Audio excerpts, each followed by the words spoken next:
proceed to presidentially blow up. I'm switching lanes and sipping drink, the music up, my speakers bang. She knows the fuck I hit the blunt and I forgot to show up. All right, and welcome back to another episode of the Perspective Podcast. This is Finals Edition. Tevin, what's good, bro? How you feeling? I'm chilling. Ready for this Thursday night. Get started. Thursday night, man. It seems like it's been kind of like it's the past few days have been moving slow. Like, you know what I mean? Like, this has really been moving slow. But hopefully we get a long finals out of this whole thing. And I'm glad we got a game 7. I'll tell you that much. But we'll get to that in a second, though. So this is the NBA Finals preview. The matchup here that we are going to end up seeing is Boston versus the Warriors. Hopefully that is a long series, but we'll just kind of reverse a little bit and we'll talk about their paths. So in between this that Warriors and the Mavericks series, what was your takeaway from that series, and just what were some of your thoughts there? I played out exactly how I thought. Like, Golden State was gonna let them get a game. We're gonna let Dallas get their little game in, but at the end of the day, it's too much firepower, too much offense, too much continuity for Golden State. Just overpowering talent all across the board. I mean, even though Luka, honestly, he looked like he was probably the best player in the series, but after him, the next 5 or 6 best players consistently was probably Warriors. And so, yeah, Dallas they ran into the bad matchup. They ran into a better team overall. So Golden State, they did what they needed to do. They got him out there real quick. Now they resting up. Steph had an okay series. Draymond played real good, despite all the texts and stuff. He played real good. Wiggins did his thing on defense, gave good contribution on offense. Clay started off rocky, but game 5. Clay. After game 5, after game 4, Clay about to go off any game after game 4. So he went out game 5 with 8 threes, I think he made. Yeah. Poole was shaky. Poole was kind of shaky. He's been shaky the last 2 rounds. Yeah, he was kind of shaky this round. I think that that you kind of the inexperience kind of coming out of him. So he was kind of shaky. They put what else they did? Threw Moody in there. Kuminga didn't play much. I was surprised. But they gave Moody a run. I guess they kind of was like, we're gonna give you your turn. Kuminga had last round against Golden State. Against Memphis. We're gonna give you your turn, let you get your feet wet because we might need you in the next series with these young guns. That's fact. So they did what they needed to do. Shout out to Luka for doing everything he could do to get the Mavs there. But he just, at the end of the day, he ain't have enough help. And we know that Dallas gonna be looking to address that in the offseason. Yeah, that's a fact. It was a 5-game series. Warriors ended up taking it. Luka put up big numbers as per usual. But I think it's a couple things here in Luka's game that needs to be, how can I say, he's still young, so he's still developing. You know what I mean? And I saw like the TNT guys, they were saying that Luka needs to speed up his pace and everything. Luka's pace is what makes him great so far. There's definitely, he can speed up his pace, and what I'm saying. And it was interesting what Jason Kidd said at the closing presser. He was saying that maybe guys can. I wish I would have had the quote here, but he was pretty much just saying we shouldn't get off to a slow start as a team to start the season, which kind of hints at me. It's like, if you kind of read between the lines, it's like, we know Luka was out of shape to start the season. Yeah. So you come into the season, hey, instead of the Mavericks having that whatever seed they had, maybe they finish up higher next year if they get additional pieces. Well, they finished up pretty well this year, but they was top 5. Yeah, they was 5, I think. They were 5 to start. Well, for the talking about the beginning of the year? No, just like in the playoffs. But if they would have had that, if they didn't get off to that slow start, because you remember early in the season, the Mavs, they looked bad. They were real shaky. They couldn't play no defense and all that. Yeah. couldn't play no defense, and they had more pieces. You know what I mean? Like Tim Hardaway was healthy. Their entire bench mob was healthy. You know what I mean? So, right. But yeah, if Luka just, you know what I'm saying, if he trusts other players, starts the season in shape, and they add some pieces here in the offseason, then they'll be good. As far as the Mavs are concerned, they're free agents on their current roster. Brunson is a free agent. Frankie, I call him Frankie Nicotine. He doesn't play, but Frankie's going to be a free agent, and Theo Pinson. Trey Burke has a player option. So out of that group, I really think that they bring back Brunson. You know what I mean? I don't know.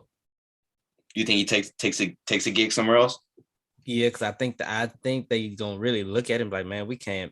I don't know if he good enough to pay him. Like, he gonna get at least a 4-year, $80 million from somebody. He might get like 4 for 90, just on how he plays. So I'm like, man, if he gonna be our probably second highest paid player, we got a ceiling. Mm-hmm. Like, honestly, because he's a good player, but he not gonna be Luke. He can't be Luka right hand man if you're trying to get to a championship, in my opinion. So I think go ahead.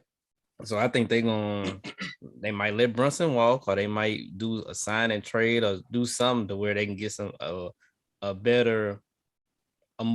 with more potential, or already who's more established. I would say maybe I'm thinking they looking at Ayton. I'm thinking they looking at a shooter like Bill. Might be looking at it's probably somebody else on the market on the low that we really don't know, or maybe a Levine, maybe just give him another, just a score to bring some excitement, just somebody to pair with Buddy Hield. You never know. Like Buddy Hield been on the trade and free agent market for every year he's been in the league. So I don't know how good. So I don't know how good he is or he ain't. But yeah, they gonna do something. Would you do two options? Would you do Brunson for Duncan Robinson, sign and trade? No. Okay. Would you do Brunson for Hield, sign and trade? Because no. I think Brunson is a 3. You know what I mean? Like, he's not like a number 2 guy. No. But I think he's an important bench piece. I think that's, you know what I mean, just kind of like one of those situations. So somebody's going to end up paying Brunson. I think the Mavs are going to end up paying him. I think it's just due to his I guess you could say somewhat. Well, he's got chemistry with the team. Mm-hmm. The Mavs play a lot better whenever Luka's off the floor, which is crazy too, by the way. As far as like their overall team balance and play, like they play a lot better, which is odd. But I don't know. The Mavs are in a really, really interesting situation, because they can either go up 2 notches with adding an important piece like Ayton or Bradley Beal or somebody else that may be out there. You know what I mean? That just hasn't been floated around. But the Mavs are in a really interesting situation. But Warriors got them out of there. 5 games. Close out Klay. He had 32 points. Klay shot 16 threes in game 5. He made 8 of them. Klay is that dude whenever it comes to close out or back against the wall situations. Right. Like you said to your point earlier, he may have started slow in these past series with Memphis and Dallas, but when the lights are the brightest, you know what I'm saying, he do what he got to do. You know what I mean? Always. I ain't never. The only probably bad game 7 or like something like that he had was that year they lost to the Cleveland. I think that's probably the only bad closeout game I've ever seen him have. Yeah, that's a fact. Another piece about the Warriors here. Andrew Wiggins, he stepped up in a big way this series. Now, this may come off as hate, but it is what it is. Andrew Wiggins is supposed to play good against Max Keebler. He's supposed to play well against Bertans. Bullock and Bertans, and he's supposed to play well against Powell. You know what I mean? Yeah. Like, get your confidence up, my boy. Like do your thing. But this upcoming round against the C's, you got some legit hoopers over there on in the Eastern Conference that you're gonna have to see. So, what were your takeaways about Andrew Wiggins in this series? So, like, do you think this play continues or stays the same? Yeah, I think it continues because he don't have no really he don't have no pressure.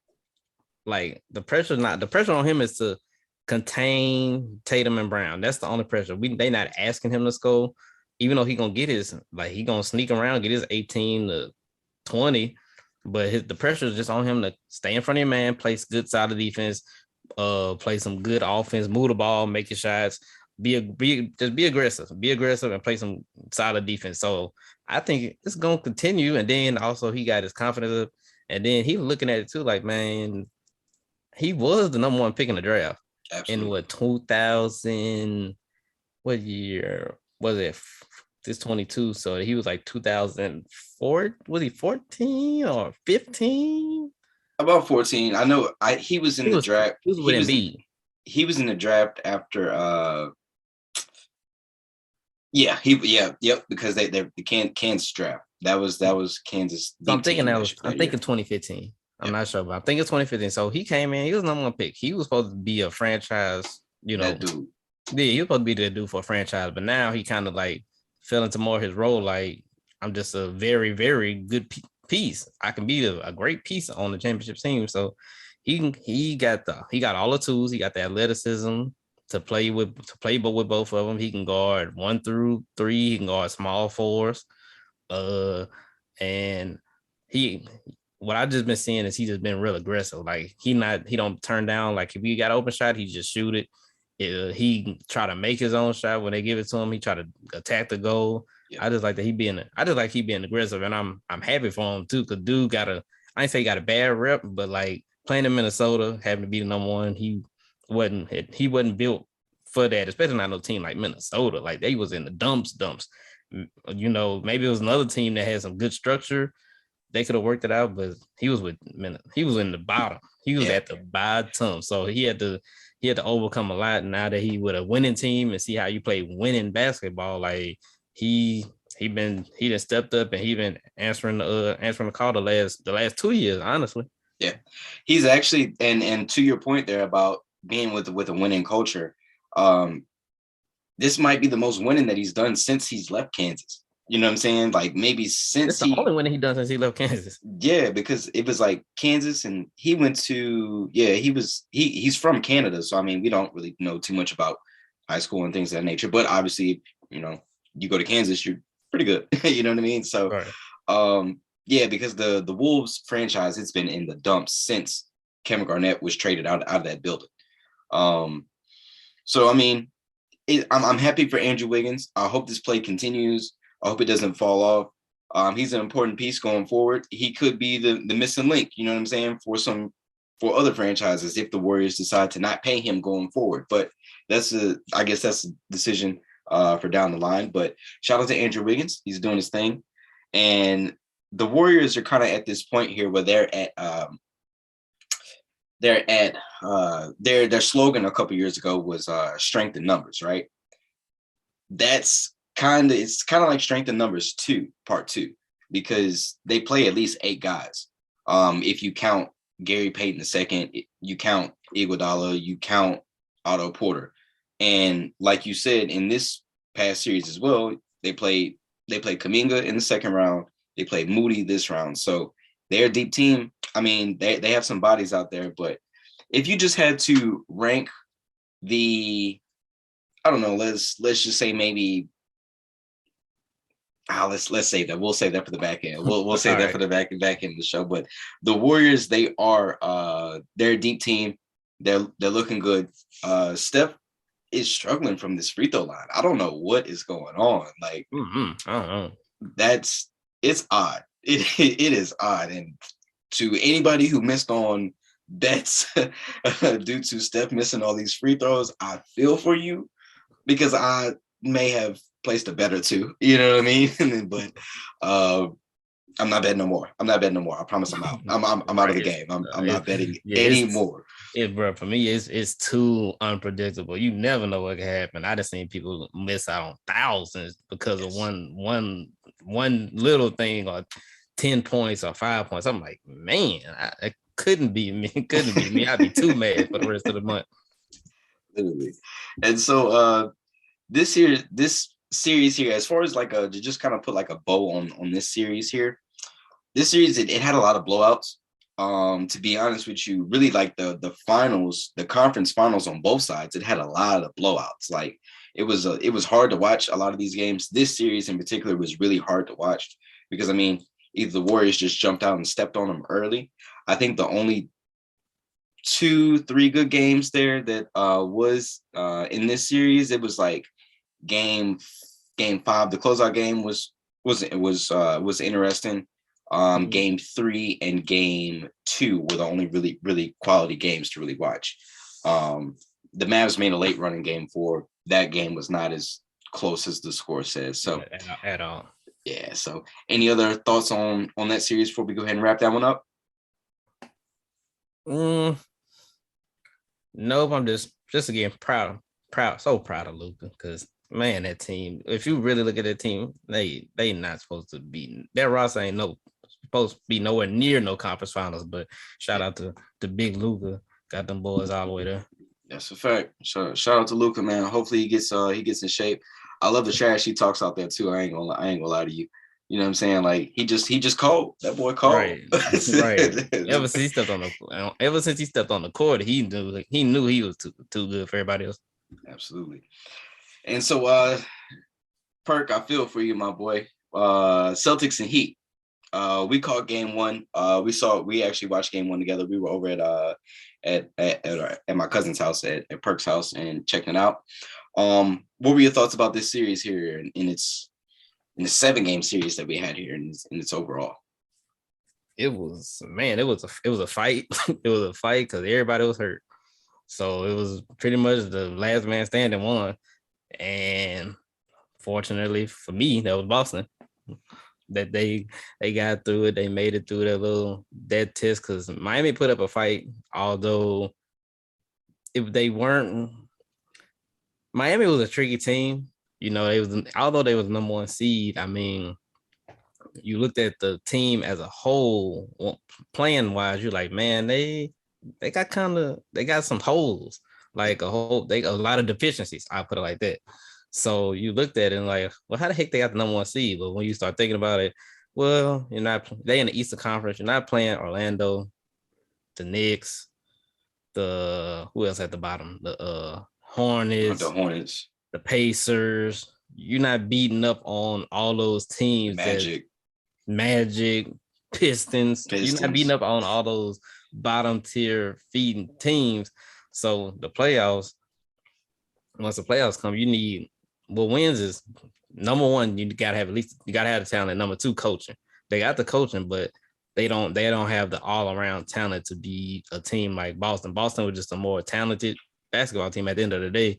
If the Heat had one more offensive threat, they could have not easily, but they could have won this. Like the series could have been won by them just by having somebody else who can get one piece, just somebody else who can get a bucket when stuff break down.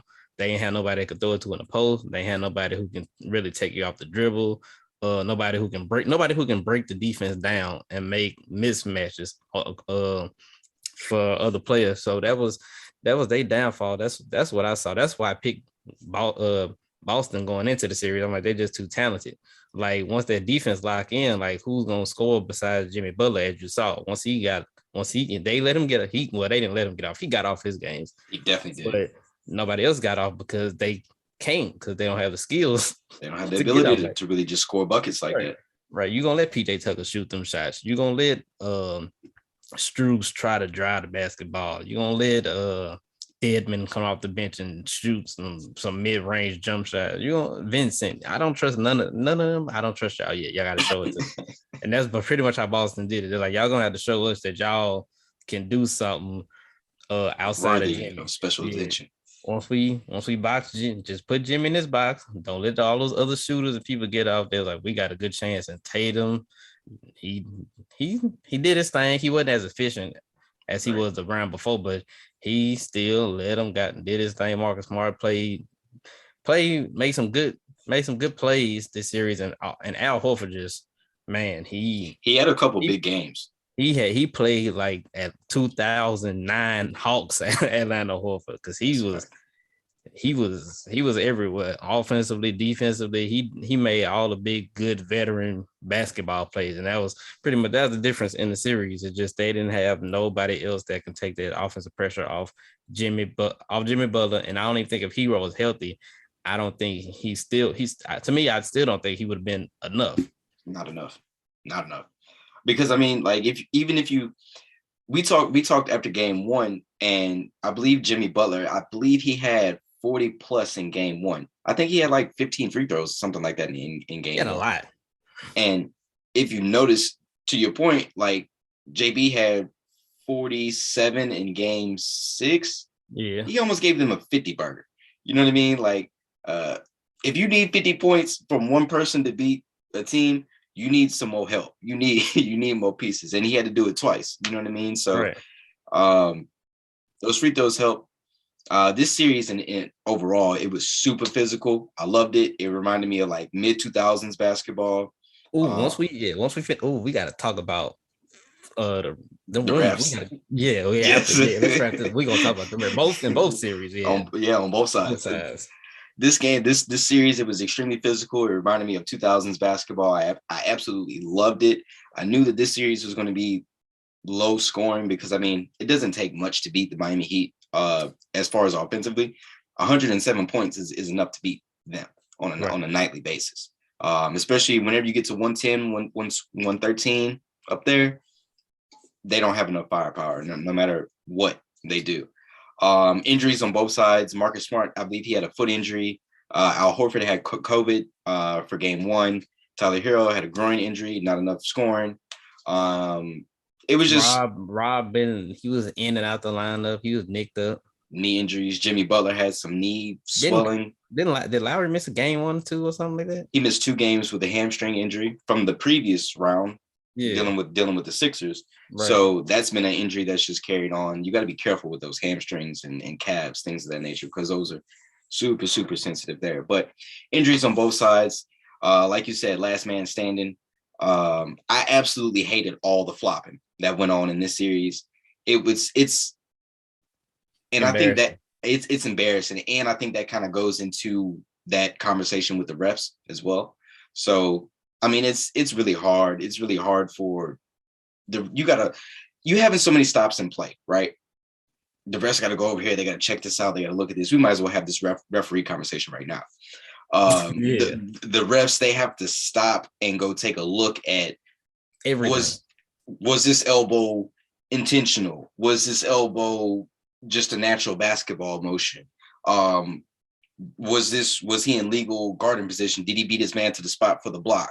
Right. Did he move on the screen? Did he extend his hip into his knee on purpose? I'm like, bro, was the flailing hand? Was that serious? Like, I'm like, come on, bro. Like this, we got to do something. Like something has to be made. A lot of people made a thing about that Max Strus 3 over there by the Heat bench that was overturned in Game 7. A lot of people made a thing about that, but my thing is the Heat missed like 10 free throws that game. So, I mean, that 10 free throws, I mean, they lost by, if the score was 196. 5? Yeah, that's about like 5. Yeah, it was 196. It was a 4-point game. You make 10 free throws, you got 106, and now you're forcing Boston to really score. And on top of it, that late run that the Heat went on, because first of all, Marcus Smart took like 5. He took 5 shots. The last 5 shots of the game, he took them. They were all like just bad. And it was like he was naked. He was wide open, like literally wide open. He just clanked them all. Like that's true. That's what they wanted. Yeah, they knew he was, first of all, they knew he was gonna shoot them. And number 2, they wanted him to shoot them. So just before we get off, really just get into this series heavy, like real heavy. Let's just have this chat about the refs real quick. So what are some of your other thoughts about the refs and everything that's going on currently? They got to change all this reviewing stuff. Like it's too much. If we gonna review something, they need to have somebody. It could be me sitting at home watching a camera, watching the game, and they say, "Oh, we replaying that. Cue up such and such." I will gladly do this. Press the button, go back, look. Oh yeah, he was out of bounds. Bam. Hey, call him up. Hey, he was out of bounds. All right, cool. Dude say he was out of bounds. Let's go. We don't need. What do we need? Why do we need to take the people off the court to go look at something on a video camera when you got? Because you see ESPN calling Steve all the time. They go, hey Steve, what you think about this? And he answered them in 2 and a minute and a half. Hey, on the spot. And not even a minute, in 30 seconds. Yep, he was in a circle. He was in a circle. So therefore, it was a charge. Whatchamacallit, 2 free throws. That's it. That's all you need to cut out some of all this crazy 5-minute delays from the late. Then the thing that drive me, they'll look at it, then they'll, all right, you think we got it? Yeah, well, let's look at it one more time just to see. I'm like, bro, what are we doing? What is happening? Valuable time. Number one, y'all wasted my time. Yes. I don't like it. Yes. Just y'all, bro. I'm like, I would do this job for a small, for a fee, not a small fee, because that's the NBA. I would do this job. I need that money. I'll do all the games in the same night. I have multiple screens. Whenever they call me, I'm like, oh, I would just be pressing buttons, ready to go. Because that don't make no sense for them to be taking 5 minutes to review stuff. Then I forgot about that PJ Tucker stuff. That pissed me off so bad. I'm like, number one, Marcus Smart fouled him first. Marcus Smart pushed him. And y'all can review that to see if that caused the hand thing. And then number two, he got fouled, and his hand just like, it got caught, so he just was getting it out of there, and it hit the dude in the face, and they said, "Oh, foul."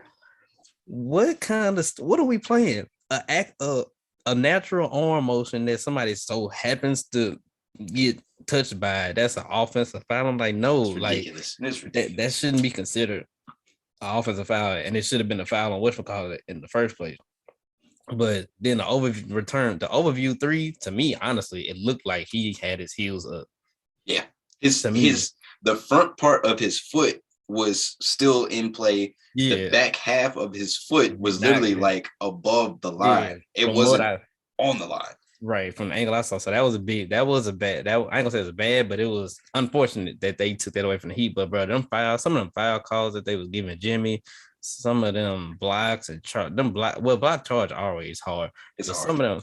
Some of them foul calls, I'm like, oh, they called one on Tatum. They said he when he drove, and I think they said he fended off PJ Tucker. I'm like, his arm was here and it never moved. I'm like, bro, y'all got it. Just because PJ Tucker him, he gonna go flying. So just because Kyle Lowry too, his sorry self, they need to cut him. Yeah, it's about time he hang it up too, along with Hassel. It's time for the cut. So, bro, they was horrible. The Mavs series. I ain't gonna lie, I can't even complain about Mavs. I ain't even watched them games that much because I already knew what was gonna happen. But I know some of them calls was bad, but that Heat Celtics series, them refs were so inconsistent. I was like, this is embarrassing. They need new. I ain't gonna say new. They need ref training. They need to stop awarding flops. They need to learn like natural basketball motions don't always have to be a foul. Like, because the PJ Tucker stuff, I'm like, that's just because he got hit in the face. If he would have did that and called dude in the side, they would not have called it. Yeah. But just because he got him in the face, oh, it was a foul. No, if it would hit him here, that wouldn't have been a foul. So why is it a foul if he touched him right there? So, bro, they got to do better. Literally, just like how it was at the back end of the game, whenever the Heat made that late run, Tatum went to the rim. He went up natural motion, but he hit Bam in the face. Like he literally like the point of his elbow, like hit Bam in the face. Now that's an offensive foul. They got it right. You know what I'm saying? So we do want to give them credit for that. But the biggest thing, especially in this era of basketball, the game is so fast now. You're taking away from the fan experience. You're taking away from the momentum that one team may have or the other team, you know what I'm saying? Because you stopping all the game action. You're giving all these teams timeouts, like free timeouts. My God. Every call is everybody reviews. Everybody complains. Everybody cries. Too much complaining. Nobody's ever wrong. Like it's nasty. At this point, it is nasty what is going on in the game.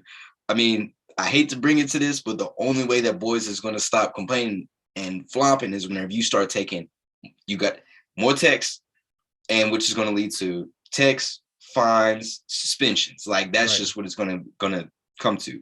Kyle Lowry, master flopper. Chris Paul, master flopper. Manu Ginobili, master flopper. PJ Tucker, supreme flopper. I mean, it's nasty. It's nasty at this point. I would hope that that we're able to get some type of correction for next season and the seasons going forward. But everybody wants to complain. Everybody wants, and people complain about their texts. Your texts are warranted whenever you're trying to literally trick the refs at certain points. Like, it's disgusting. And over there on the Mavericks side, Mavericks and the Warriors, I'll even take it back a series before. The Suns and the Mavs, that was hard to watch because it was so much, yeah. You know what I'm saying? It was so much chit chat. It was so much. Was this egregious? Was this dirty? Was this a flop? Like, it's just bad. I seriously hope that the league gets it together, and they actually have like a dedicated phone, the green phone, since we got a green lamp on the scores table now. Like, let it be a green phone. Y'all talk with whoever, y'all get it correct, we move forward, and hopefully it's like a quick 30-second process. You know what I mean? Especially a nationally televised game. Have somebody dedicated to it. Bro, we in the age of the internet. You can see stuff so fast. Like, it don't make no sense for them to have to leave the court and all three of the refs got to walk over there and go look at this. I'm like, you can easily just press the button, tell dude, hey, was it a foul? Was it not? And if he get it wrong, then that's on him. But for the most part, he should get it right because he's looking at the repeat. Like, just like 90% of us are gonna get it right. Like, he should get it right almost every single time. He gonna have this. They gonna get it wrong. Whoever he or she, whoever doing it, gonna get it wrong sometimes. But like, come on, bro. It don't take that. And then another thing. Well, two things. Number one, they gotta stop letting the star players they gotta stop this. Every layup, you ain't getting fouled. Every time after all I see, so I miss layup, they do this. Everybody hands up. Bruh, it's like the Westbrook disease. Every time he misses a layup, he always, hey, like, no, nobody touched you when you just missed. He do it a lot. Luka do it a lot. Pretty much Tatum do it a lot. Like, all the stars do it a lot. They gotta stop. They gotta start doing something about that. I think they need to increase the number of texts you can get before you get suspended. Therefore, the refs can give more texts. Like, I'll let you give more text, but just make the threshold a little bit, not too much, but like maybe I think you get 16, then you get suspended. Maybe give me 20. That mean I go off every 4 games I get a take. That's cool. Yeah, like twice a month, something like that. You know what I mean? Yeah. If I get to take if I play all games, I get 4 takes one take every 4 games. That's understandable. This is a physical sport. So that's number one. I will up the tech numbers so you can give more texts. Number 2, this is the one thing that I just noticed, like, that just started popping up. I've never seen this many people stand up like right by the floor, like off the bench. Like, they got to do something about it. They need to put a line, like how they got the coach's box. They need a player's box. You can't step past this line, like, because you're interfering with the gameplay. It was in the Miami, like, I remember Smart shot a 3. Marcus Morris and Oladipo had a foot on the court while he was in the corner. They were standing literally on the court. That should have been a take right there. Like, they too close to the game action. Now, if somebody shoot a 3 and land on their foot and turn their ankle and something bad, and now then people gonna be worried about it. Then everybody gonna be mad in a frenzy. Let that be one of the star athletes get hurt. Then the fans gonna be mad. The opposing team gonna be mad if somebody steps on somebody's ankle, a foot and turns an ankle. So they gotta. If you're on the bench, you're there for a reason. Sit your behind down, cheer from there, stand up. Had a little box or a little line. You can stand up to this point. And because you only really need to get off the bench when you're going into the game. And then the fans behind you, I know they be drove. They're like, bro, we paid for all this money for these seats. And now we got to stand up over y'all 6. We got to stand up. Y'all already 6'5", 6'6". We can't see. Now we can't see. And we done paid $8,000, $7,000 for these close courtside kind of seats. So, bro, when I saw that, I hated it. That's why Theo Pinson not gonna get re-signed by the Mavericks, because he cost Mark Cuban about $400,000, and I know he like, you not worth $400,000, so he gonna be gone. He drove me, son. He just wanted to be. They just wanted. I'm like, you want to be a part of the team so bad, then get good. Then you'll be able to actually do something. So yeah, that's another thing they got to change. All that was pissing me off.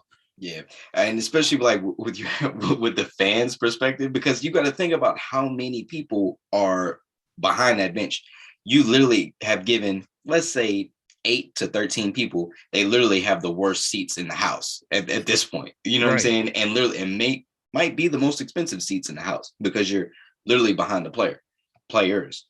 And another point too, where the vertical line meet and the under the basket line meet, everybody can hang out back there, like behind that line, but not like on the side, like with the seats of the bench. Yeah. If you're more so like at the where like the ball boys and like the towel boys, all and girls where all they be right there. Mm-hmm. Cool, you can post right there.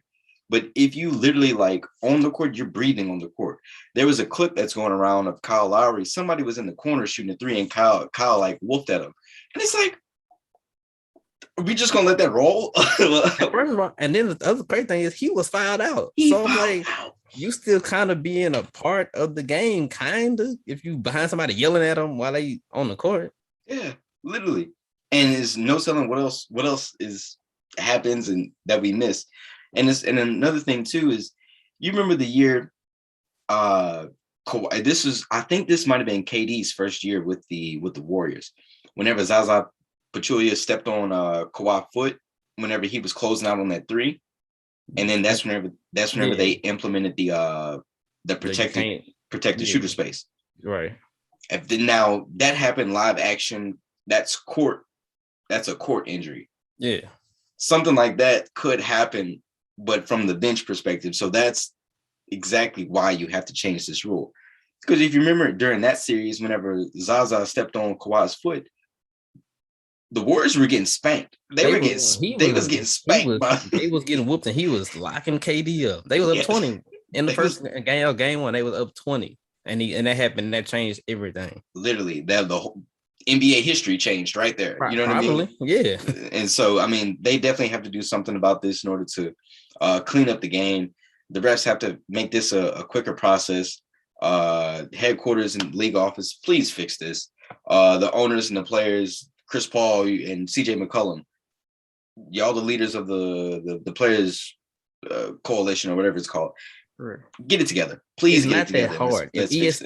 If ESPN can know how to get it quicker, like, come on, bro. Like, y'all just take from them, like, oh, that's how they get theirs. They hired an old ref, and he tells them his perspective. Let's hire a current. You can hire whoever the heck you want to hire, old ref, current ref, and they can tell you if it's a foul or whatever, and we can go ahead about our business. 20-30 seconds, we done. Yep, we in and out, and that a legit ref. You know what I mean? And especially I think there needs to be I wonder how the funnel system works for the referees in the NBA. I wonder if it's just like a class, or if you come up from college, or like how do you become an NBA ref? Yeah, so it definitely needs to be a better funnel system in order for us to get all this together.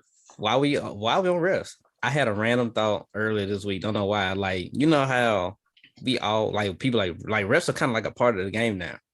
Like, but I blame like the media and stuff. Like, we should know who the refs are.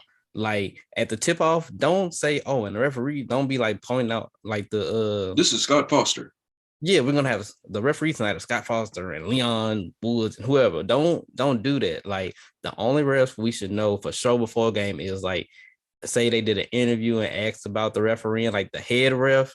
We should know. Say if they did like a sideline report and asked about how they're gonna call a game. Like, we should know. Okay, maybe if she mentioned the head ref, he or she mentioned the head ref. That's cool. Or whoever doing the tip, like if somebody's throwing the ball up for the tip, that's the only time you should hear the refs like pre-game action name even be mentioned. Because now if you mentioning, like, they put out the referee report, who's gonna be reffing this game, why does it matter? Yeah, that shouldn't matter to the general public, right? All the refs should be, if they the best, they should all be, at this certain level. So it shouldn't even y'all shouldn't be announcing like, oh, like Scott Foster is reffing this game today. Like, that don't. Why is that important?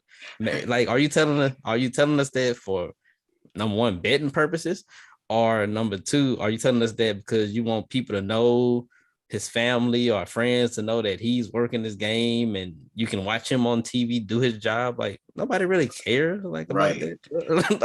like we should know the ref. That's my thing. We shouldn't know the ref's name for nothing. Don't mention it unless you doing a report about like who, like how the game gonna be called or whatever. or you doing a or who's throwing the tip off. And they're like, and such just throws the tip up. Like other than that, I don't care. You don't even know. I don't even know his name.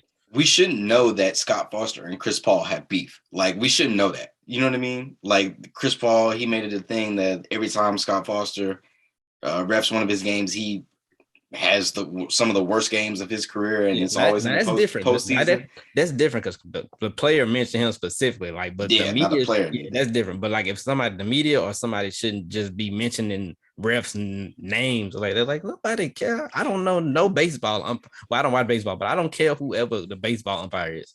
Right, and that's just like we know some of the refs just because like. Joey Crawford, we know him just because he was always on TV. Dick Bavetta, we know him because he was always on TV. Right. We know the ref that looks like Gucci Mane, like because he looked like Gucci. Like, and right. in the NFL, even like Ed Hockey League, we know him because he's the most swole ref ever, like in the history of refs, like including wrestling. So it's like we know way too much about the referees. The league needs to clean this up going forward, and yeah, it's just the refs are becoming too involved in the game. Like, right, they're a part of the game, but they are not stars. Yeah, like don't come on. He's the ref. I shouldn't know all the facts about the ref. Like I should know. And this is his 115th time reffing the NBA Finals game, a new record. What? No, who keeping records for refs? Really? What book is this in? This is Guinness. ESPN has a stat for everything. Everything. He's caught the most fouls in the last 2 minutes of playoff games in the last 19 years. Like, well, come on. What are we doing? Too much. Also, while we're here on this dress, before we wrap up this is a good topic because this was random too. Do you think that there should be more challenges, that coaches should be allowed more than one challenge? I think you should get at least 1.5. I agree with that. At least 2, bro. Like, because if something happened in the first quarter, like you tell me I can't do nothing about it, about something that happened in the third or fourth quarter. Like, and the refs got to look at everything after 2 minutes, like right? 2 minutes and below. Yeah, I'd be like, I just gotta accept that. Okay, I know this, but I know my player didn't go 10, but because I don't have no more real challenges, because I used it in the first quarter because I thought somebody that was a charge, but it was blocked. Ain't nothing we can do about this. Yeah. Like at least give me one shot in the second half. So it should be like football. Like, you know how don't they get fresh timeouts? Yeah, let me get a fresh challenge. And that's it. And that's it. I think that, and I also think they might need to look and getting one.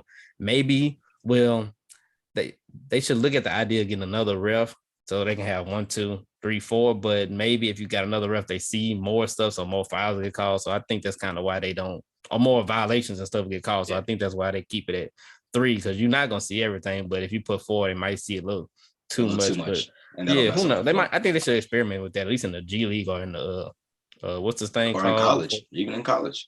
Yeah, what's the time they play before they get to this real preseason? Yeah, preseason, summer league, all that. Yeah. There you go. Summer league, G League. Let's test it out there and see how it goes from that point. Right. And so we went ahead and wrapped up that random refs topic, which was really good, by the way. And so over here in this Celtics and Heat series, this ended up being a 7-game series. The Celtics ended up taking it. The Heat just did not have enough firepower at all. Jason Tatum, he not efficient, but he did okay. You know what I'm saying? He did okay. Jason Tatum, I know that Jaylen Brown, he ended up having a 40-point game in one of these games. So that was definitely good to see. But Jason Tatum, his run continues. He's went through KD and Kyrie first round sweep action, may I add. Second round, he went through the defending champs in the Milwaukee Bucks 7-game series. They did what they had to do.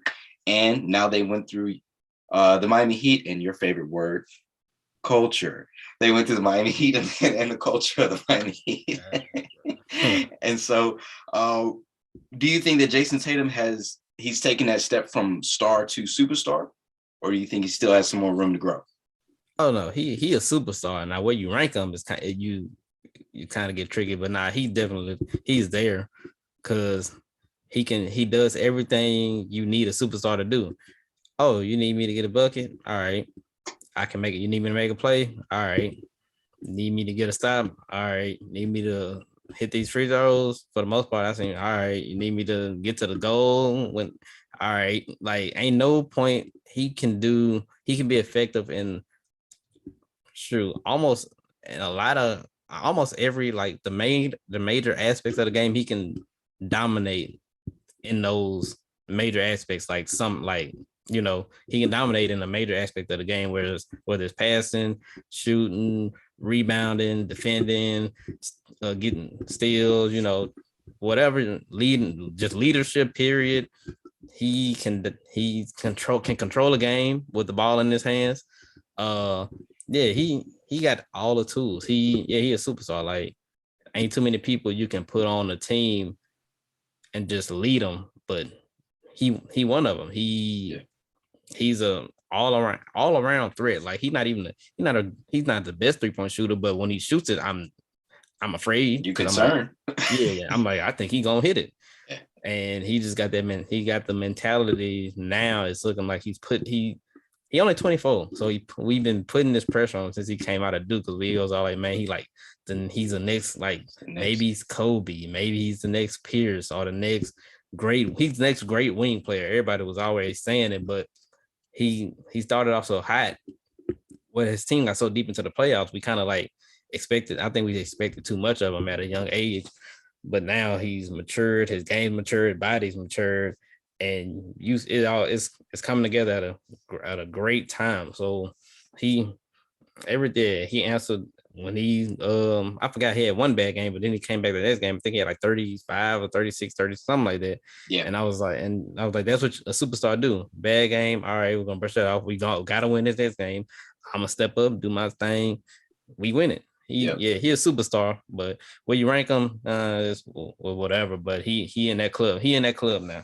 Yeah, it's game 3. He had a really bad game. 10 points. He shot 3 of 14 from the field in 41 minutes of game time. Terrible. Yeah, you can't get much worse than that. But rebounded later on in the series. Game 6, he shot 9 of 12, had 30 points on 12 shots. Hard to do.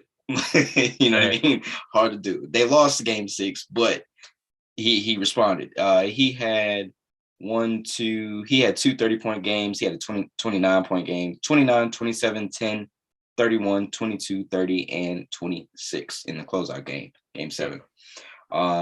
26 and 10, may I add. So not bad. Jason Tatum, he's definitely doing his thing. He stepped up.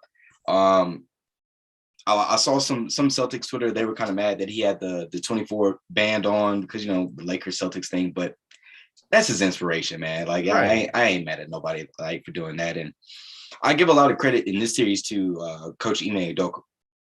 He did his thing.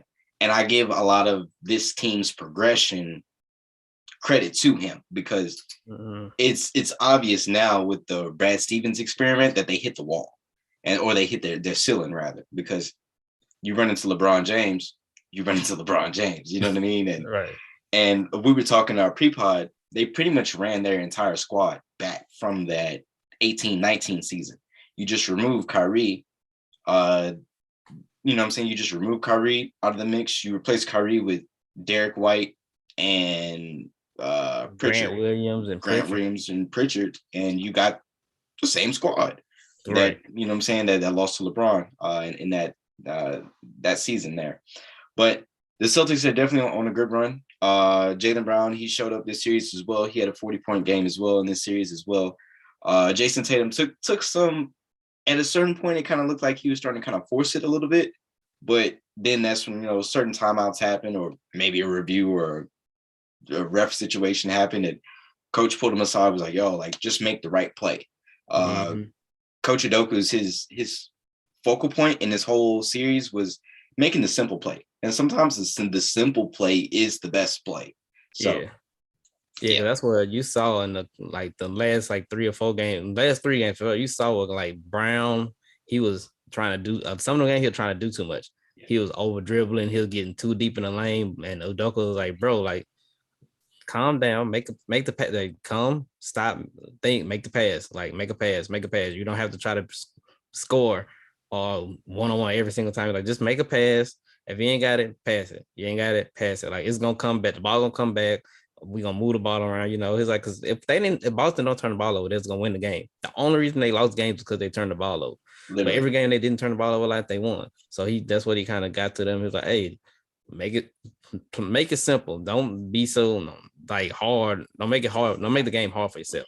Make the plays, make the simple passes. If you don't got it, move the ball, shoot your open shots, but don't be trying to do, because Jaylen Brown did something. One game he was pissing. He started off like 5 turnovers. I was like, hey, he trying to go for the record for most turnovers in the game, because he's had like 5. I was like, hey, buddy tripping. He need to sit down. Really, man. Really, man. Udoka talked to him. He's like, hey, he's like, if it ain't there, pass it. And so, yeah, but he got their mind right, and he look like he gonna be there for a while doing they're gonna be doing some big things in Boston. And also, they're definitely, to your point there, Jaylen Brown, he was definitely doing a lot in this series, but coach reeled him in. And also another little note here before we wrap up the Celtics part of things. The Celtics are kind of like road warriors if you kind of look at it. They went into Milwaukee Game 6, did what they had to do, and to force a Game 7 back in Boston. They closed Miami out, Game 7 on the road. They swept Brooklyn on the road in Brooklyn. You know what I'm saying? To close them out. So they definitely have the mark of that they can play anywhere against anybody anytime. Yeah. They set them boys. I think the record, they 7-2 on the road this in the playoff series. 7-2 on the road. Love it. Over there on the Heat side of things, I already mentioned earlier in the show how it was a 4-point game. The Heat lost 100-96. The Heat missed about 8 free throws to be exact. But a lot of people are questioning Jimmy Butler's decision, pulling up and taking that 3 in transition late. What are your thoughts about that? Well, I questioned it too, because I didn't watch the whole game. So I questioned it when I saw it. I was like, Jimmy, no, like, you're not a 3-point shooter. Y'all down 2, tied up. Go to goal or something. But once after everything settled, and I realized somebody told me, I talked to him, I was like, yeah, he played out the whole game. I was like, wait, you mean he played the whole game in like 45, 46 minutes? He's like, nah, he never came out. So I looked at it and I was like, yeah, he played all 48 minutes. I was like, you might as well take that 3, because in overtime, you wasn't going to get no help. So I'm like, your legs already tired. Lowry game gone. Hero ain't have it in game 7. I'm like, so you're going to be playing 105 for another 5 minutes. Yep. I was like, yeah. So it was, and it was a good look. Like, I thought it was going in, because once he got it up, I was like, it's online. It was just short, but it was perfect. When he shot that, I was so dead. I was like, bro, this is about to go in, and Boston about to have to make a game-winning shot. But he missed it. It was online. He missed it. But yeah, he got to take that, because the rest of the team they weren't worth nothing. So yeah, take that. Yeah, I'm not mad at it, because I mean, I went back and I looked at the play quite a few times. Of course, JB, he had so many options. Like, and if you look at it, Horford was funneling him over to, I believe that was Jason Tatum, that was over there on the right corner. Yeah, Tatum was in the right corner. Yeah, Tatum was in the right corner. Brown was over there in the left corner. And so, I mean, he could have went any other way. He could have got an M1, you know what I'm saying? Anything of that nature. But I mean, I'm not mad at the decision. You could look at it. First of all, the Celtics kind of like, I hate to use the word rolled over, but they kind of just like weren't as aggressive with about 4 minutes to go on the clock. And that's whenever the Heat made their run late. So, I mean, I'm not mad at JB's decision. You live with it. He a hero, you know what I'm saying? And it's one of the biggest shots in conference finals history. Right. But now it's just, it is what it is. I respect the kill shot. Like I definitely do. I definitely do respect the kill shot. Yeah, sometimes you gotta be like, might as well. Like, like you gotta be like, whatever happened. Yeah. Now in this series here, do you think that the Heat went wrong somewhere as far as like their offensive sets, or you think it was just not enough talent? I don't think they went wrong. I think the one thing I saw that worked for them was when I forgot. I think it was a game Jimmy went off. One of them games they won. Jimmy started doing high pick and roll with him at the top, with him and Bam. That's exactly where I was going. They had the 2 shooters. They had one shooter in one corner. They had another shooter, like he went on the wing, but he wasn't in the corner. Yep. Then they just had Martin kind of. He was in, and Martin was in the corner. So you could leave Martin because he really you know he's not no shooter, but he can make us. He can probably make a shot. So when they start doing that, like Jimmy was getting that screen and coming off to that mid range, you can't lead them to that wing and that corner three. So he was getting that mid range up. All he was just getting straight to the goal, and then that opened up Bam to get like a couple of them like little layups and little shots he do. So I saw that work. It worked for like a couple plays in a row, and I was like, that's the only way they probably could have won with the team that they had. But the bad thing about that, the team they had on offense, on defense, you was gonna be giving it up because they had Robinson on one side, they had I think Vincent on the other side. Vincent on the other side. I'm like, you ain't getting nowhere. And Cody Martin, I'm like, so that's no size and no defense. So you're gonna get worked on that end. But that was their best chance. So that was their best offensive set that they had. But I was like, it ain't sustainable because Jimmy Butler's not a LeBron. He not a KD or somebody that can just dominate you scoring that much like every single game. So I'm like, or Giannis. I'm like, it wasn't sustainable for him. So I'm like, that's the only thing I saw that worked when Hero wasn't there. But when Hero was there, you know, he was nicked up and he wasn't playing good. So one wasn't 100%. Yes, that's the only thing I saw them do the whole series that was effective. That's the only set I saw. Other than that, it was the Jimmy Butler try to drive and get to the goal and get fouled. And that's something that I just don't understand why they didn't, because we literally saw the exact same thing.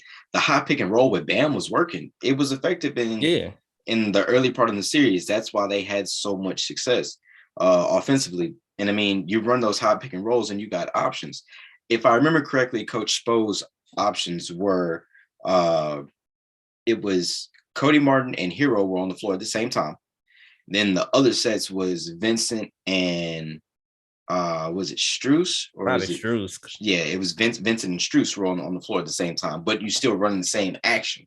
So therefore you have better looks. Yeah. And Bam has to be more aggressive, especially in those pick and roll situations. He got to be more aggressive, period. Because he's supposed to be, wasn't 1 year he was like a 20 and 10 player? The bubble year. 18 and 10, 20 and 10, bro. He so I don't know, Robert Williams had him scared. I don't know if Horford had him within his head, but the only game he had was that, he had the 30-point game when Williams wasn't there. And then he had another, I think he had like game 5 or 6. He had a decent game. He had like 15 or 18, something like that. But he for that team need him to be more aggressive because he ain't show me nothing that says I'm gonna give this guy a max contract unless he got one already. But if he ain't got one yet, I was like, that ain't showed me nothing. Not at all. Because I mean, we talked about this earlier in the playoffs. Jimmy Butler is a 1B or a 2A, however you want to look at it, and Bam would be the next best. And so that leads me to this. Does Bradley Beal take them over the top? And of course, you know what I'm saying, you would have some type of upgrade at point guard because Kyle Lowry is not the future going forward. But if you just what you gonna do with him? He get $28 million. Ain't nobody want that. After what they saw, ain't nobody want that. Somebody will take him. I guarantee Toronto will take him back. He's home. Toronto be some fools. Yeah, because Toronto's not going nowhere no time soon. You know what? I don't watch Beal. I don't watch Beal enough, and I don't see him enough to know. Like, I know he can get buckets, but like, I don't know I don't watch him enough to see how he gets them, if that makes sense. Like, I don't know if he gets them like one-on-one or if he gets them off screens or stuff like that. I just don't a lot off of screens. Yeah, because I don't see Washington play enough. So I don't know. I know he can get the average 30 a game, and you ain't getting too many players that can average 30 a game. Yeah. So you add on to the Heat, to the Miami Heat, I ain't gonna say the culture because I don't understand what that means. I don't buy it. So I'm like, what was the culture when LeBron left? Oh, okay, thanks. Because they was quick outs one of it. As soon as LeBron left, I ain't had nothing about no culture. Real quiet, and the arena was empty. Yeah. So I didn't see Khaled courtside, didn't see Ross courtside, not Fat Joe. Oh no, they was Wayne. Oh yeah, people was coming late to the games. You know, in Miami, they always late, but they was coming later. They was coming at halftime. They was at the club before game. I'm like, how you go to the club? You go to the strip club before the game? Y'all some different. Y'all did not care about this team. Yeah, so I'm like, I don't know. That's one thing I really, because I don't know. I don't watch Bill enough to know if he gets them over the hump. So I had to take a rain check on that one. Yeah, it will be interesting to see what they do and who they add to their roster, because I think with this playoff run, you can kind of see where some of those pieces can get traded. Strus, we talked about Robinson earlier in the season, that $90 million contract. Somebody will buy it. Who?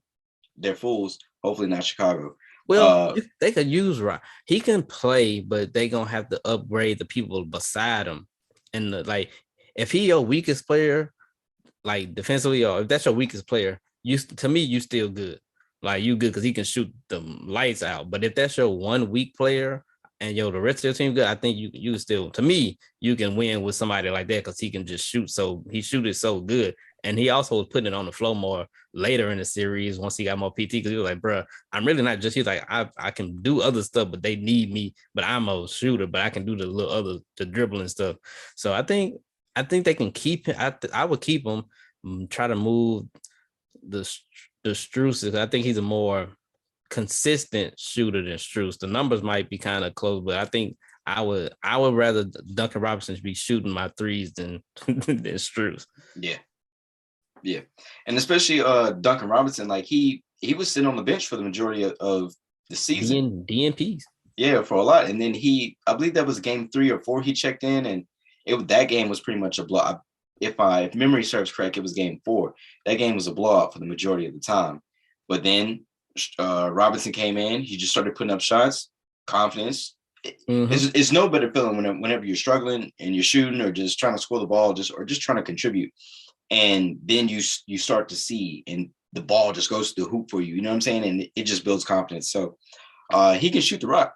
It's no question about that. But he has to add other things to his game and get other guys to somewhere where you can kind of hide them on defense. Right. Like, the Warriors do a really good job of hiding Steph on defense because he's not the best defender, but he's the best shooter of all time. So right, you can. It's a trade-off. If you only got one, you can always hide one. Like, who won the championship last year? The Bucks. Okay, well, like okay, it's like PJ Tucker was their weakness on offense, but like they got so much other offense, you can hide them technically because like everybody else can score. It's just he can't really score, but he can make a corner 3, like So yeah, if you got one weak person, just if you can hide that weakness. So I would keep. I always like Duncan. I keep him. Yeah, most definitely. And so that finally leads us to your predictions. We got Warriors versus Celtics. If I remember correct, I believe the Warriors have the home court advantage here.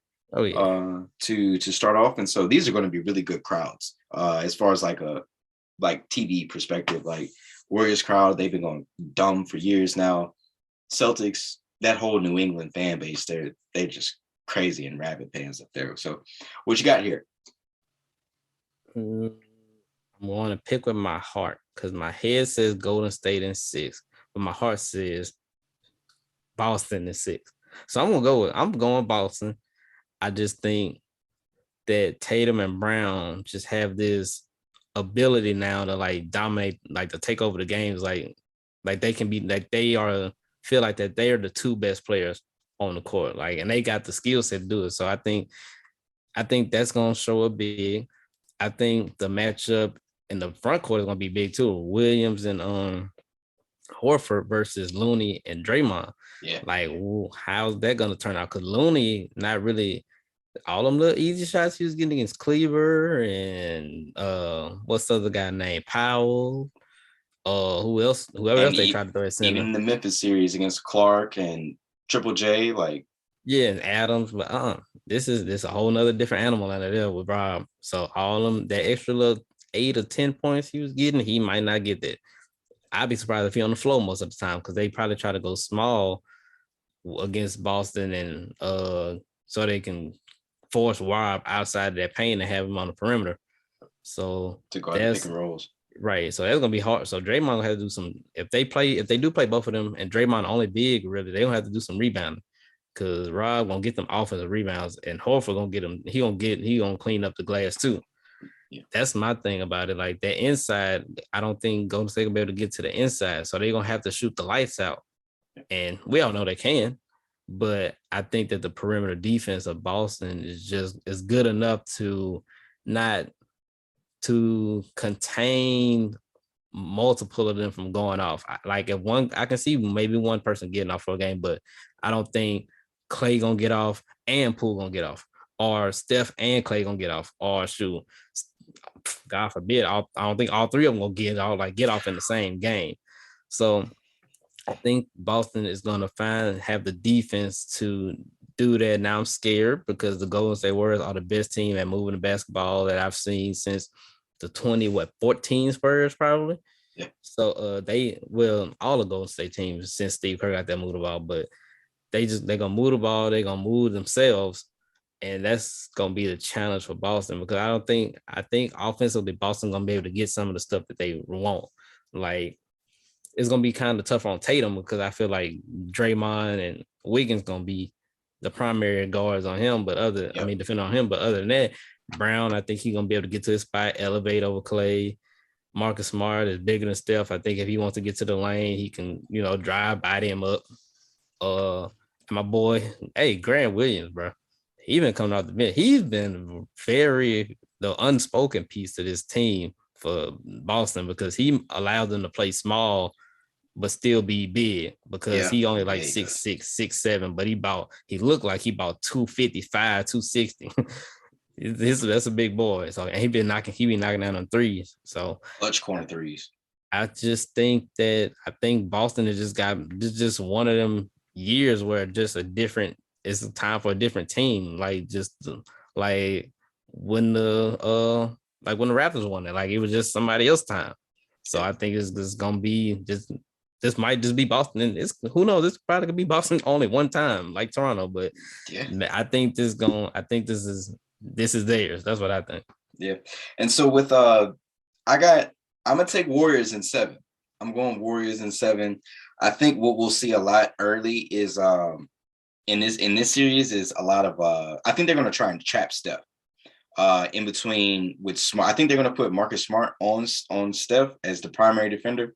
In those switching situations, you're either gonna bring Tatum or Brown up there to with the other defender or the other offensive player is going to bring Tatum or Brown, and they're going to try and trap Steph. That's going to leave a lot open. So I think that's the first thing. The second thing is I wouldn't be surprised if Boston kind of reverts a little bit and goes back to turning the ball over a lot, like how we did in this series, the Eastern Conference, and even against Milwaukee, they turned the ball over a lot against the Bucks. Yeah. And I think a lot of that comes with experience and just the moment and where they are and everything in between. This is going to be a 7-game series. My key matchups in this is going to be Curry versus Smart and Tatum versus whatever they do. That's going to be Tatum versus Andrew Wiggins. So I think that's going to be that's going to be more interesting. Not what Wiggins can do on the offensive end. What he does on the offensive end, that's a plus.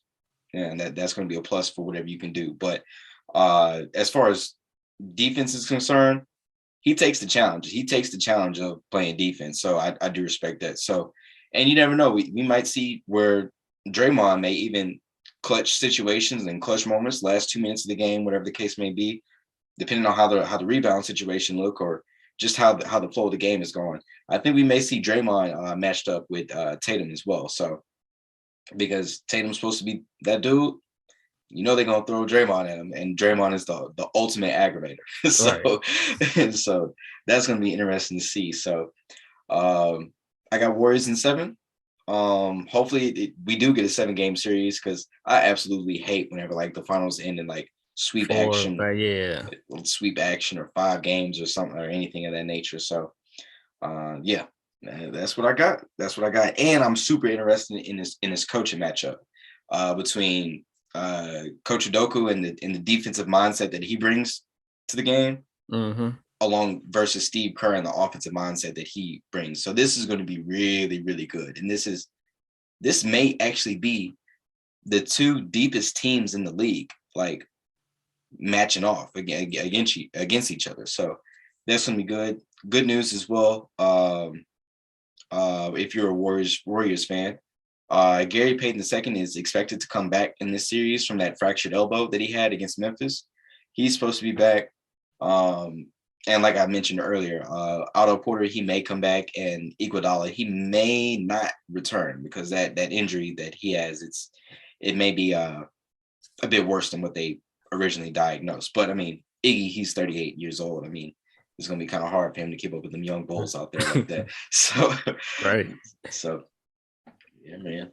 And you got anything else on this series here before we get into them quick hits?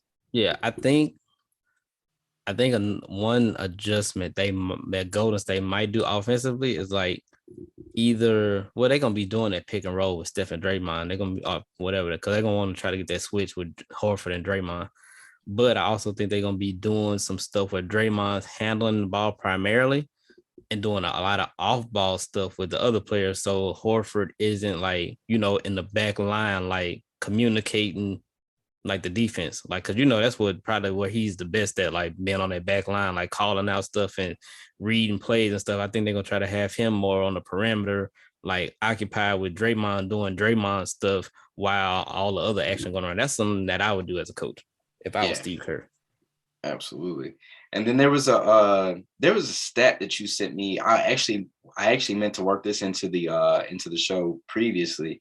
But there was that stat that you sent me that the Western Conference teams have won the majority of the series, going back to the California and Texas teams. They've won the finals. I can't find it anymore. I was trying to look for it just now, but they've been California and Texas teams. They've been dominating the finals over. I think it's let's just call it the last decade or maybe even two. No. That goes back to the 80s. Was since I think it was since the 80s. Mm-hmm. Or was it the 90s? It's the 80s because I mean you got to go back to the Showtime Lakers.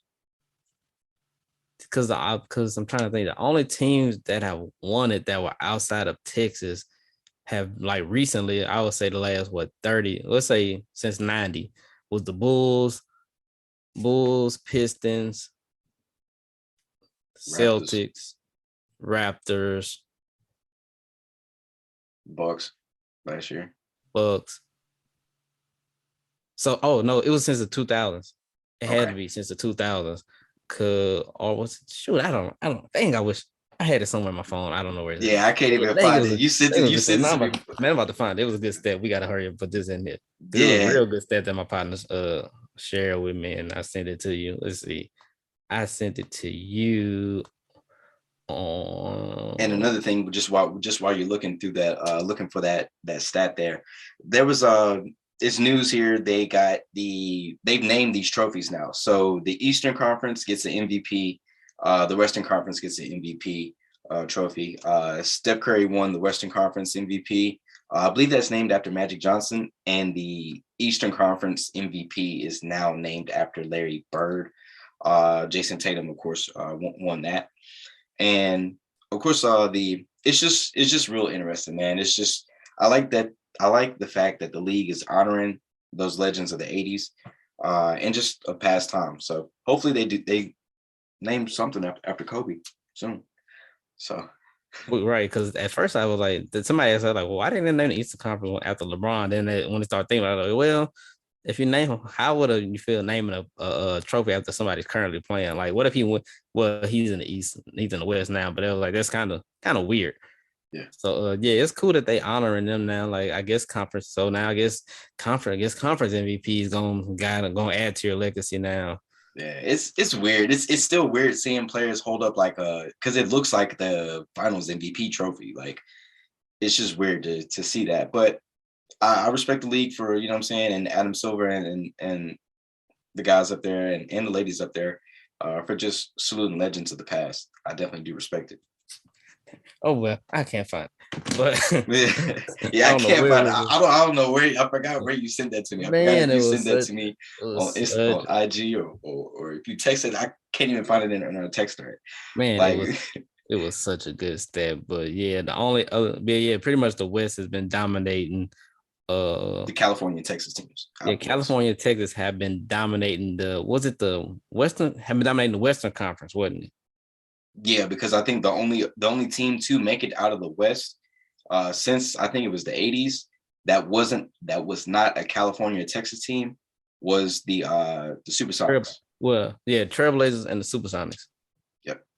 That's Trailblazers, Supersonics, and since the 80s, Trailblazers, Supersonics, and I think I'm trying not to miss one. I'm trying to go fast.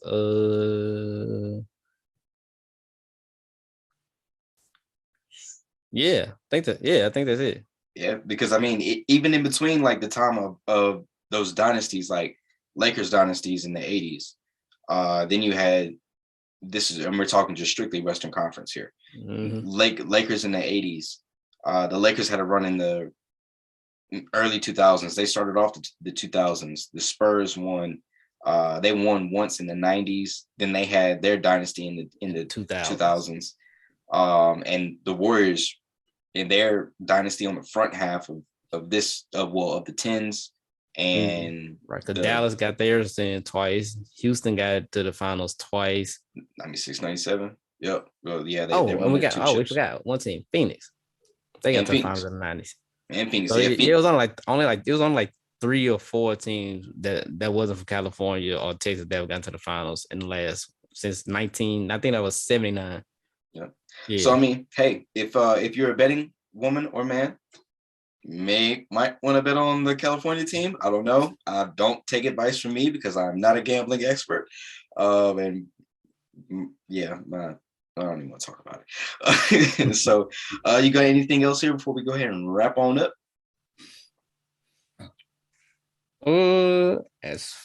Okay. So I'm hearing all this. Hopefully, no breaking news happens after we wrap up here because we're recording this during the daytime. So, Joe, right? Steph legacy talk. Don't know what that means. Because he's the only player. Well, him not winning those MVPs, those final MVPs, people hold him against him. I'm like, but if you look at those finals, he had great. His numbers were great, and everyone except the one against the Cavaliers. But all the other ones, the ones they won, his numbers were like 28, 7, and 7. So Steph needs his respect. He don't need a Finals MVP to solidify him as one of the. Because to me, he already one of the 15 greatest players ever. Like would a Finals MVP move him up to like 12 or 11, or would just a win in a ring move him up to like 12 or 11? Because then they'll have what, 4? Yeah, more than Bird. Yeah, more than Dr. J. Well, he already got more than Dr. J. More than Bird, more than Dr. J. Tie with Shaq and Kobe. More than D Wade. Tie with LeBron. Double than Durant.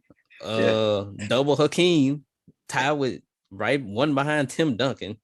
Yeah. And he changed the game. Like he changed the whole, like ever since he got drafted.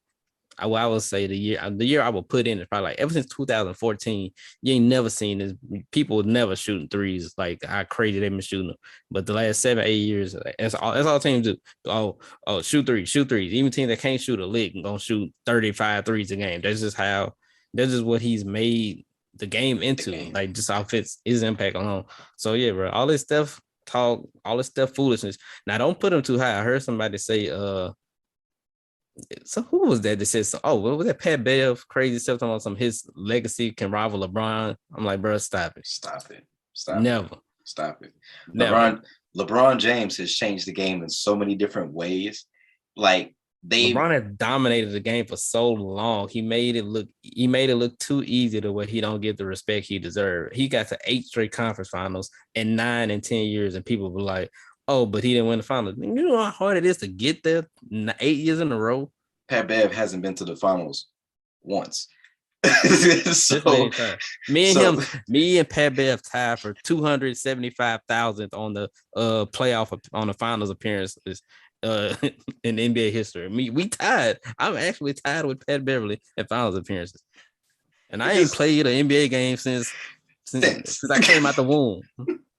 Just buried that right there. I love it. He's down. He with me. So he talk all that craziness he wanted. Right. And isn't next year 20 for Braun? Like it's year 20. Year 20. I mean, it's still playing at a high 20 level. years. 20 years, man. And he's went to what, 8 finals 10 finals. Not too Also, bad. Not too He's bad. going by numbers. He's gone half the years he's played him in the finals. Boys would dream to get to the finals. A lot of boys being in the league, and they gotta like ring chase, and they know. And from that era back then in the early 2000s, boys didn't ring chase until they were 34, 35, and that was old back then. Right. You know what I mean? Nowadays, Chris Paul is 37, all-time great. I give Chris Paul his flowers. He's great. LeBron is what he does to take care of his body. It's absolutely amazing. I mean, get him in his flowers. We no Pat Bev, no, can't do that. Can't do that. Won't go for that. Steph Curry's legacy This is amazing. Steph's legacy can only go up. It's nothing that can happen to him that will make his status drop. Like it shouldn't, because he's already 34. He might be 30. Like it shouldn't. He's been to the finals. This is sixth time? Yeah, sixth time. Yeah, this sixth time, because he's 3-2. He lost to Toronto and LeBron. So not bad. You lost to Kawhi Leonard, which is that was just Kawhi's his super year. Like you lost to two of the for sure 50 greatest players of all time. I put Kawhi in the top 50. He probably top 40, 30 to 40. He might be top 30. Yeah. At his peak. Yeah, because I mean, plus a lot of what Kawhi was doing great. Kawhi could have been greater sooner, but the Spurs system held him back a lot. Right. And injuries hurt him from doing it longer. Yeah, absolutely.